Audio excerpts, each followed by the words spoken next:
Hey everybody, it's Daniel here from Mobile Syrup, and today we're looking at the Wind Mobile Ascend P1 from Huawei.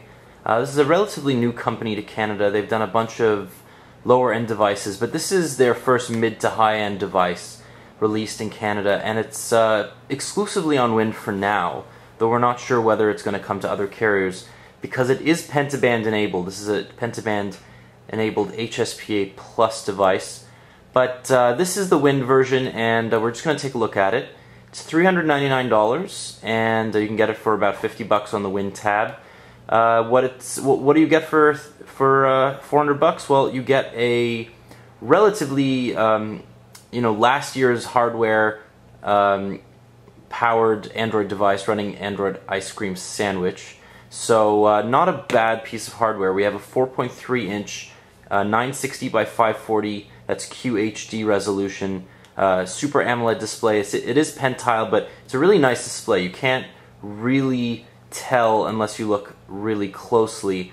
Everything's really vivid. The viewing angles are fantastic, and the color saturation is wonderful. So we have some great advantages here when using the QHD display, although it's not the highest resolution device that you'll find on the market. Now the Galaxy Nexus, which uses the same internal hardware here, the Texas Instruments OMAP 4460 processor, this is clocked at 1.5 gigahertz, so it's a little bit faster than the Galaxy Nexus, but for $100 more you are getting the HD display and stock Android and first upgrade ability and all that. So that is the closest Wind device to this at a reasonably similar price point. So let's just take a look at the hardware quickly before we dive into the software. So we turn off the screen. You see 3 capacitive touch buttons at the bottom. We have menu, home, and back. I like to see those switched, but that's just me. We have a notification LED on the top and a 1.3 megapixel front-facing camera as well. On the left side of the device, we have a chrome volume rocker delineated very nicely, so you can tell in your pocket which up and down button to press. We also have a second microphone for noise cancellation, top and bottom.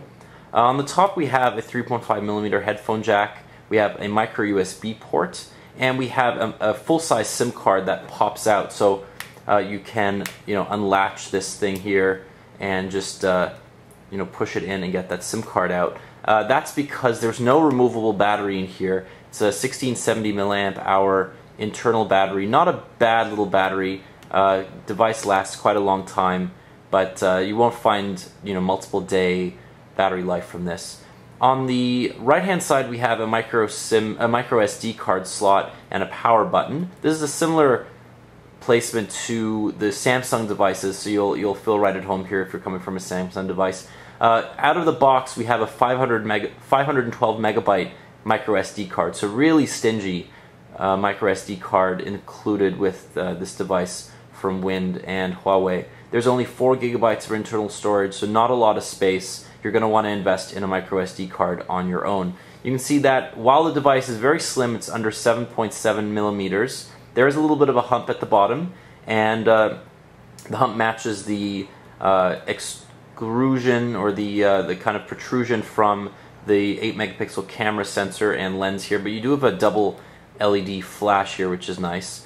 It can capture 1080p video, although the quality is not quite up to scratch with the latest Samsung and HTC devices. You see the Huawei logo on the back here as well. So not a bad little device. It's really nice to hold in the hand. It's quite slim and compact for a 4.3-inch device. And when you do turn it on, you'll see that this lock screen here gives you the choice of going into 3 different apps rather, and then to unlock. So nice little feature here. You can also slide between the music and the time widget here, so that's nice and it's really smooth. You can also access your notification bar from the home screen, so let's dive right in. First thing to notice is that this is a stock Android launcher, and this comes by default on the device. But if you go into the menu here, you can see that there's something called 3D Home. And 3D Home is a separate launcher that Huawei provides, and it's a little bit slower you can see it kind of jags a little bit when you change screens, but it's also you know, very attractive if you're into the kind of 3D launcher game here. So you can see you have these 3D widgets that you can interact with, lots of nice animations, for example, very much like HTC. If you have music, you can scroll through the different tracks here and then press play.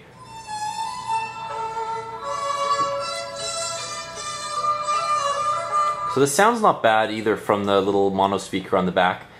You can check out your various, you know, you check out your various calendar entries here with a nice little animation flourish. You have a 3D email widget. You can also scroll through your photos like that. You can choose a particular album to scroll through. So this is kind of combining a little bit of what LG has, a little bit of what Samsung has, a little bit of Sony, a little bit of HTC. So you got a bit of everything here. You also have the ability to change your icon types from Breeze to, you can see that the icons on a few of the apps changed from Breeze to Boxy, and this also goes for the app drawer, which kind of jumps out in a 3D flourish, and it's a horizontal app drawer as well, and then you can go and you can move stuff around and edit them and delete straight from the app drawer. So if you don't want this 3D launcher, you can always go back to the 2D version.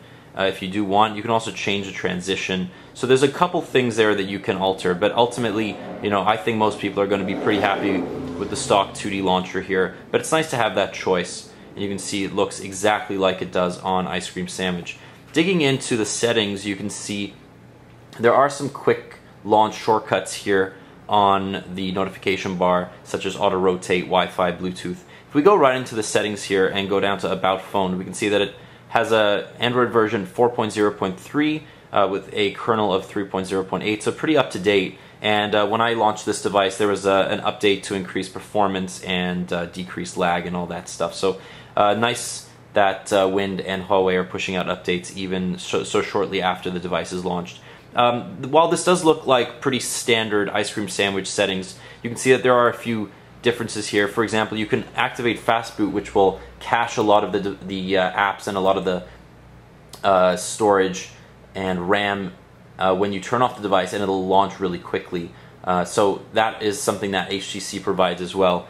In addition to that, you can access your messaging settings right from the Settings app. And there's a power saving mode built in. By default, it goes to battery saver, which maximizes battery use with the least amount of automatic data updates, so it limits the amount of background updates that apps can use. I change it to balanced because I don't like it when apps are, you know, restricted unless I go out of my way to restrict it. Battery life has been pretty good on this. I left it kind of alone for a while, and I got about a day and a half of standby. I haven't used this all that much just yet, but from what I can see, battery life has been pretty good. There's a 1670 milliamp hour battery in here, so it's not the biggest battery, but again, this is a power sipping chip here, so you won't have too many problems.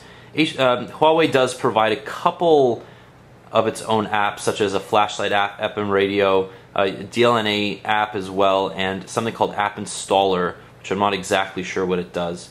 Other than that, you have pretty standard Google apps such as Play Music.